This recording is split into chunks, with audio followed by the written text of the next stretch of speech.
Opasnost prijeti rezervatu na ušću Mure u Dravu kod mjesta Legrad. Ekolozi i građani prosvjedovali su protiv radova koje Hrvatske vode planiraju na tom području radi zaštite mađarske obale, odnosno željezničke pruge. Učvršćenje obale je potrebno, kažu, ali ne žele megalomanske građevinske radove koji bi uništili taj prirodni rezervat poznatiji kao Hrvatska Amazonija.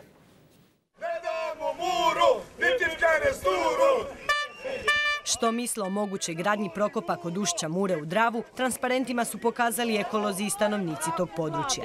170 godina ova obala je tu zagrađena i nikome nije smetala. I sada oni isto takvu obalu naprave tam dalje, bez onih pera do pol Mure, kako su tu napravili, ne bi se niš dogodilo i mi ne bi morali protestirati. Zbog snažnih erozija i mijenjanja ušća Mure, radovima se želi zaštititi obala, posebice mađarska željeznička pruga. Aktivisti kažu, mi smo za učvršćenje obale kako već imamo, a ne za nepotrebno uništavanje cijelog rezervata. Vlada je najodgovornija zato što je ona do sada mogla povući poteze koji bi cijelu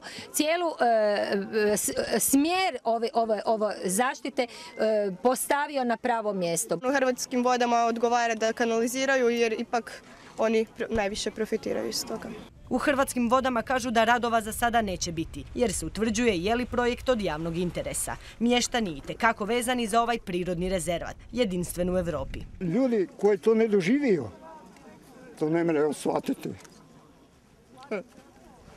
Hoće li građevinska mašinerija dobiti zeleno svjetlo za uređenje obale, tek će se odlučiti. Mađari su na svojoj strani radove već počeli.